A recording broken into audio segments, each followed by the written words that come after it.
Et bonjour à tous, bonjour, j'espère que vous allez bien. On est de retour pour une nouvelle revue de lecture. On va commencer par Cyrano de Bergerac d'Edmond Rostand.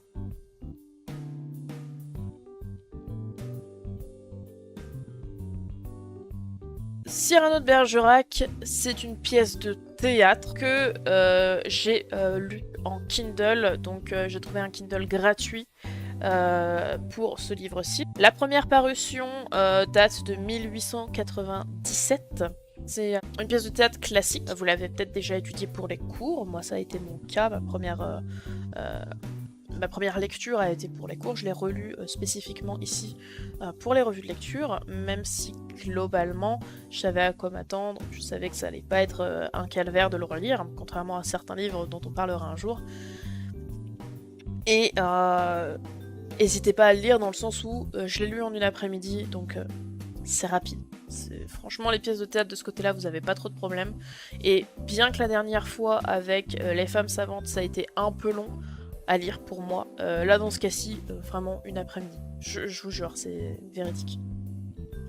Un petit résumé pour vous de l'œuvre. On va parler ici de Cyrano, qui est un excellent guerrier et qui a beaucoup d'esprit. Mais il a un très grand nez, et ce qui va le rendre laid aux yeux des gens. Et Cyrano, il est épris de la jeune Roxane, qui est sa cousine et qui est belle et intelligente. Elle n'a Dieu, cependant, que pour Christian, un homme qui est très beau, mais qui est idiot. Elle le croit poète, mais malheureusement, ce n'est pas le cas. Et suite à une idée de Cyrano, Christian et Cyrano vont s'allier pour pouvoir séduire Roxane. Donc avec la verbe de Cyrano, sa poésie et son esprit, et la beauté de Christian. Place maintenant à mon avis sur l'œuvre. C'est un chef-d'œuvre. C'est une œuvre qui est bien rythmée, c'est bien écrit. On a la répartie de Cyrano qui est lyrique, qui est drôle. On a véritablement des très très longs monologues de Cyrano qui sont magnifiques, qui sont très poétiques, qui sont véritablement des chefs-d'œuvre, notamment celui sur son nez. C'est le meilleur de toute façon. Et on a des situations du coup qui vont osciller entre humour, entre épique, entre romantisme, et on va avoir pas mal d'éléments comme ça qui vont énormément donner de rythme à l'œuvre. Et c'est quelque chose de très appréciable parce que on a vraiment une œuvre qui nous absorbe en fait en permanence. Si vous décrochez, vous êtes en permanence réaccroché par l'œuvre parce que hop, il y a un petit retournement de situation, hop, il y a un moment d'humour, hop, il y a un moment de romantisme, hop, il y a un moment d'épique, hop, et soudainement un retournement de situation. Et c'est extrêmement bien rythmé de ce côté-ci. D'un point de vue pièce de théâtre, je pense que l'œuvre doit être très très difficile à adapter étant donné le nombre de personnages qui est faramineux. Étant donné les didascalies, étant donné les décors, parce que quand on a un nouvel acte, on a une description du décor qui est très très détaillée et qui globalement nous dit là on est dans la rue, il y a un bâtiment là, il se passe ça, il y a 40 personnes dans la salle. Et globalement, c'est hyper chargé. Ça donne une impression hyper chargée. Et je sais qu'en film, ça a été adapté, notamment avec une adaptation avec Gérard Depardieu, qui est très bien. Qui est très très bien, qui est très très fidèle à l'œuvre. Je vous la conseille, quoi. Enfin, elle est bien. Allez la voir. Et bien entendu, la fin de l'œuvre, je ne vous spoile rien.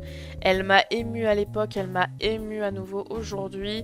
Elle est magnifique, tout bonnement, avec une morale qui est elle aussi très belle. Voilà.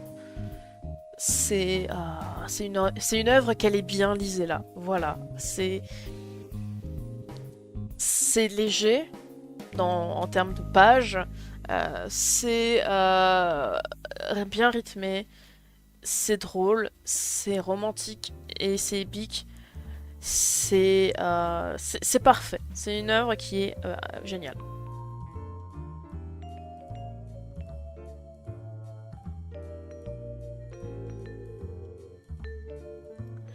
On va passer aux qualités et aux défauts de l'œuvre.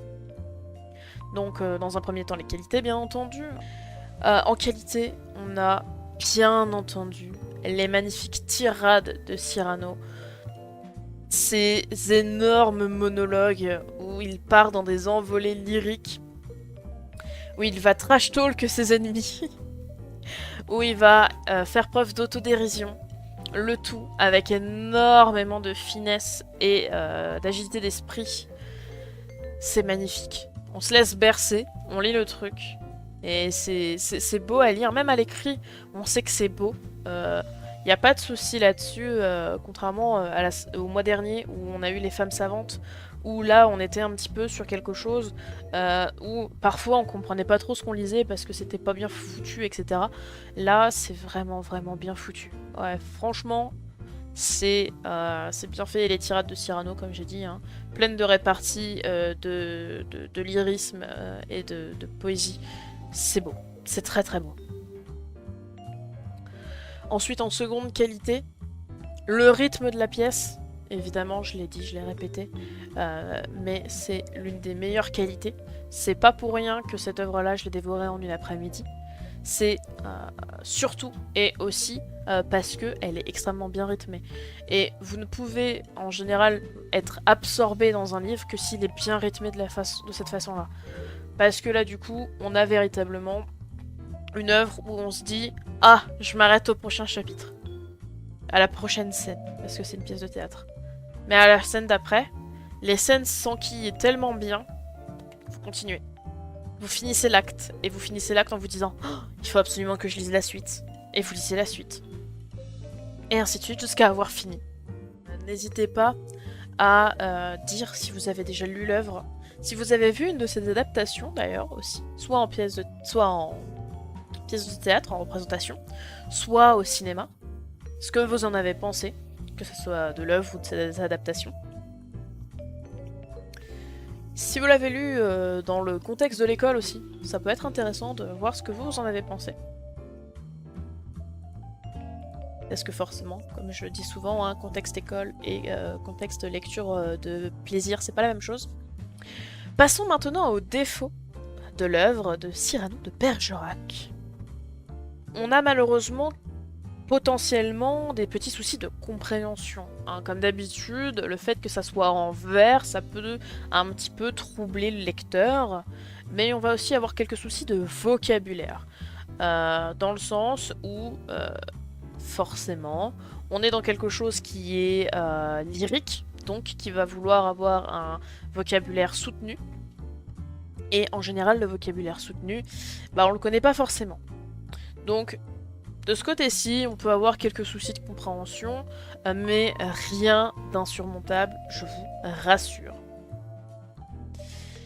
Et second défaut, on a une extrême lourdeur des didascalies.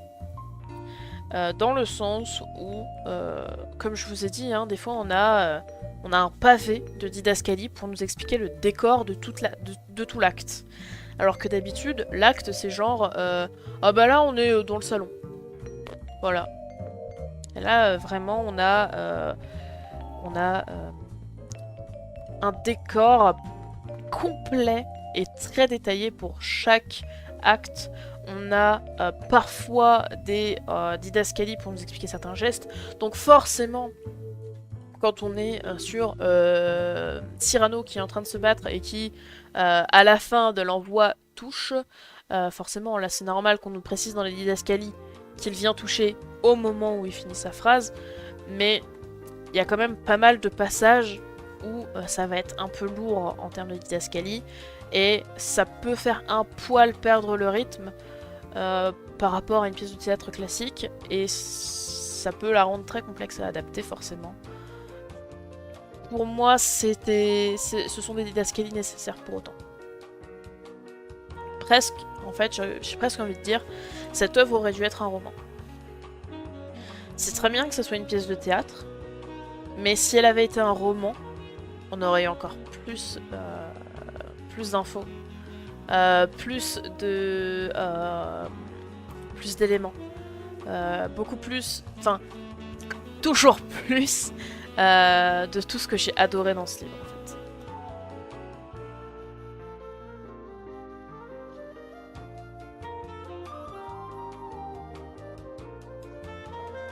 On va donc passer à la note. Sans grande surprise, évidemment, vous aurez compris que j'ai adoré et dévoré ce livre à 2 reprises. Que c'est un livre que je vais chaudement vous recommander et que je lui ai donné la note de 5 sur 5. Bien entendu, c'est un chef-d'œuvre. C'est ma pièce de théâtre préférée. Elle a tout ce que j'aime. Elle a de la répartie, elle a du lyrisme, elle a de l'épique, elle a du romantisme, mais pas trop. Et c'est agréable, du coup. Enfin, pas trop. C'est quand même le point central de l'histoire, mais elle déborde pas de romantisme. Et c'est ça qui est appréciable aussi.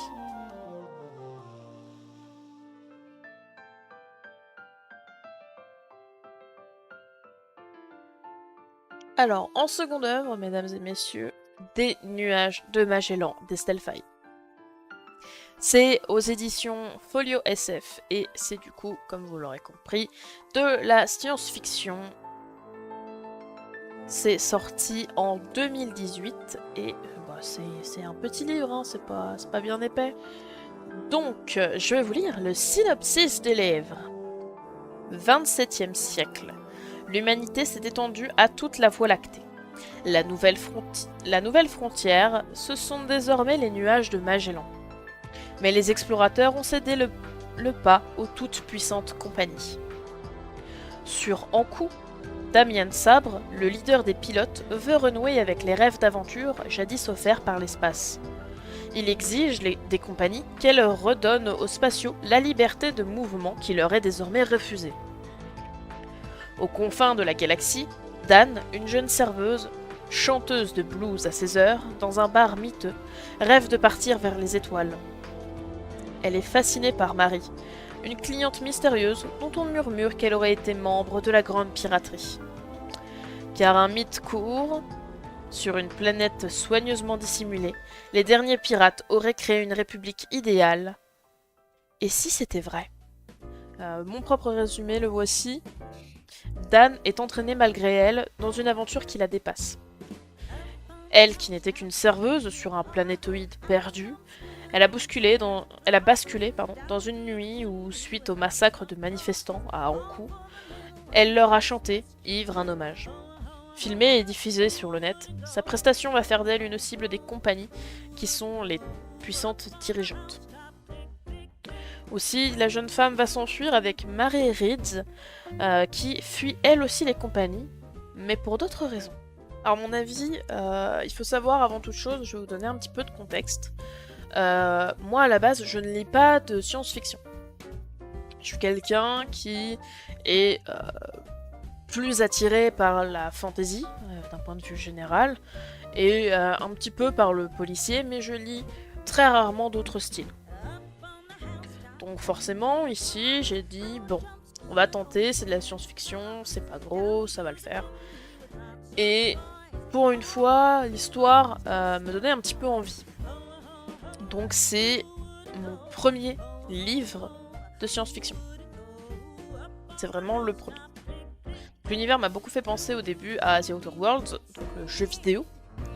Parce que, justement, on est dans un univers où on a colonisé l'espace, mais où ce sont les compagnies qui dirigent. Et ces grandes compagnies ont le monopole sur tout. Et si tu fais quelque chose qui va contre les compagnies, bah là, tu te fais courser en fait. Et de temps en temps, le discours narratif m'a un petit peu perturbée dans le sens où parfois on était sur du discours familier et des fois on était sur du discours soutenu en fonction de qui était en train de penser. Et parfois la transition elle était un peu brusque de ce côté-ci. Pour autant ça m'a quand même aidé. Parce que, comme c'est mon premier livre de SF, hein, ça a permis quand même que le livre me soit abordable. Si ça avait été que soutenu, je pense que j'aurais été un peu perdue. Si ça avait été que familier, j'aurais été perdue. Là, j'ai un petit peu un mélange des deux. Et ça a permis de donner un truc un peu consistant, un truc un peu, abordable en fait à l'œuvre. Il faut savoir également que comme Dan, donc la jeune fille, la jeune femme, pardon, comme elle ne connaît pas l'espace, comme elle découvre les choses, ça nous permet de les découvrir avec elle et d'apprendre des choses. Et c'est comme ça qu'on comprend certains éléments. Il y a quand même certains mots qui m'ont été complètement inconnus, donc je ne sais pas si ce sont des mots qui sont habituels dans la science-fiction ou si ce sont des mots spécifiques ici à l'histoire. Pour autant, j'étais un petit peu perdue. Heureusement qu'on a tout un jeu de synonymes qui m'ont aidé à me dire ah ça veut dire ça, d'accord. On a un léger manque de description aussi, de description physique, visuelle, puisque les personnages vont énormément constater d'éléments par leurs autres sens. On a énormément de descriptions par l'odorat, par le son. On a assez peu de descriptions de ce qu'on voit. Aussi, on va découvrir le passé de Marie de façon assez intelligente, dans le sens où on va découvrir son passé par flashback et en miroir. C'est-à-dire que Dan découvre quelque chose, Marie se dit ah ça me rappelle quand moi j'ai, et on a un petit flashback. Et du coup, on a vraiment une évolution en miroir des deux femmes qui va nous permettre de vraiment se dire ah mais c'est pour ça en fait que Marie agit comme ça envers Dan. C'est-à-dire qu'elle fait un peu froide, un peu brusque, et pour autant elle est très attentive à Marie, à Dan. Elle est très attentive, elle surveille un petit peu, est-ce que ça va, machin, comment tu te sens et tout. Et on se dit un peu au début mais pourquoi, si elle est froide, elle est brusque, à quel moment. Et quand on voit son évolution en miroir, du coup, on se dit, ah bah oui, du coup, ça lui rappelle sa jeunesse, ça lui rappelle elle quand elle a découvert, ça lui rappelle plein de souvenirs, etc. Donc leur relation entre Dan et Marie n'en est que plus logique, évidemment. On va passer aux qualités et aux défauts de l'œuvre.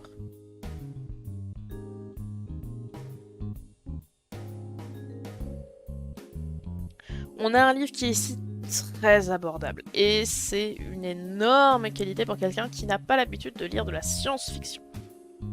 J'insiste là-dessus, c'est vraiment quelque chose qui m'a aidé. On a une œuvre qui se dévoile à un très bon rythme, cet aspect d'évolution en miroir des personnages aide également à se dire ok, donc les personnages apprennent à se connaître, mais surtout, moi, je comprends de mieux en mieux le monde, je comprends de mieux en mieux comment il fonctionne, et je comprends de mieux en mieux tout ce qui a mené là, sans avoir tout le lore de Marie dès le départ. Non, c'est vraiment progressif, et ça vient à un rythme tranquille. Et aussi un truc que j'ai apprécié, j'ai beaucoup apprécié le fait qu'on ait une description par les autres sens que le visuel. Même si bon, ça manque de description visuelle pour moi, on a quand même des descriptions qui sont complètes. Ok, bon, c'est pas grave pour... Enfin, c'est bien, tu vois ça, mais qu'est-ce que tu ressens d'un point de vue température? Qu'est-ce que tu ressens d'un point de vue tranquillité? Qu'est-ce que tu ressens? Qu'est-ce que tu entends? Qu'est-ce que tu sens en termes d'odorat? Qu'est-ce que tu sens en termes de goût, si tu goûtes quelque chose? Tous ces trucs-là font qu'on a des descriptions beaucoup plus étoffées et beaucoup moins mécaniques que ce qu'on a l'habitude d'avoir. Maintenant, les défauts.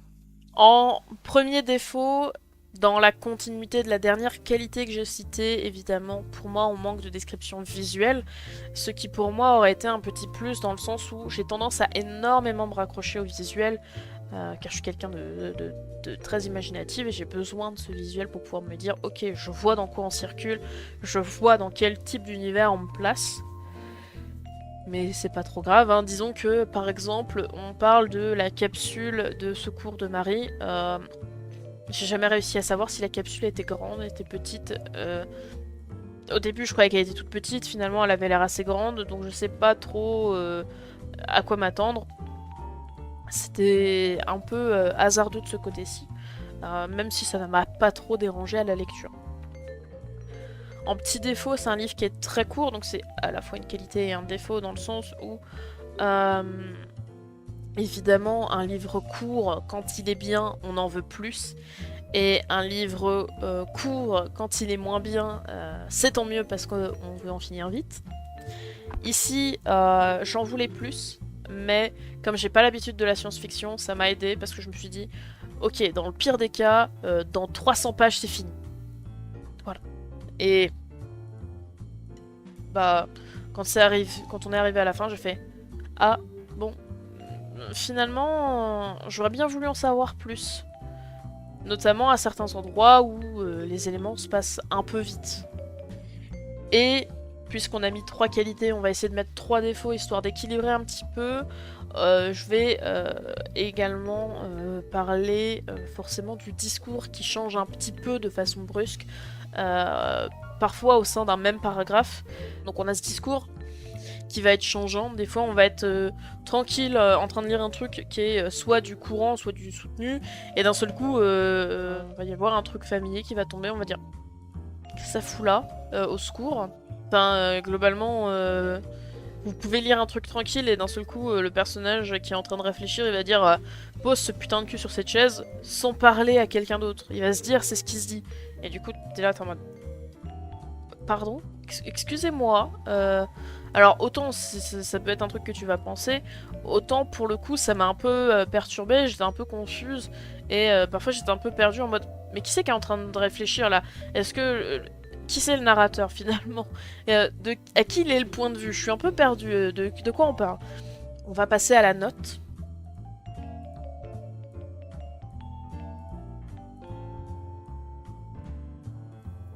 Comme je vous ai dit, un livre qui est court, mais qui était mon premier livre de science-fiction, très appréciable, très léger, on va dire, hein, très digeste, voilà, très abordable, qui a un excellent rythme et qui aurait juste mérité quelques descriptions de plus.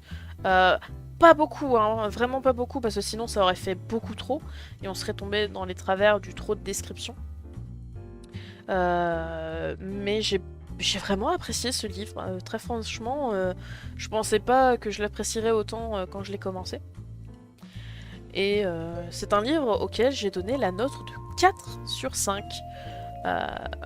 Donc n'hésitez pas à le lire bien entendu. Les Nuages de Magellan d'Estelle Faye, c'est un livre qui fait à peu près 300 pages. Encore une fois, pour Les Nuages de Magellan, n'hésitez pas à me dire si vous connaissez l'auteur, si vous avez déjà lu ce livre.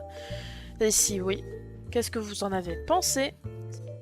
Pour le mois du coup d'octobre, les prochaines revues de lecture, on reverra le tome 1 des Bannis et des Proscrits de James Clement. On reverra Dracula de Bram Stoker. C'était la revue de lecture du mois de septembre. J'espère qu'elle vous a plu.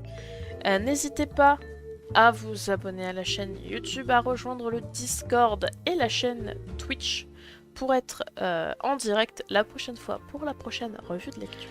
En tout cas, n'hésitez surtout pas à proposer d'autres œuvres. Je suis toujours à l'écoute. Et je vous fais à tous des gros bisous et je vous dis à la prochaine. Ciao, bonne lecture à tous.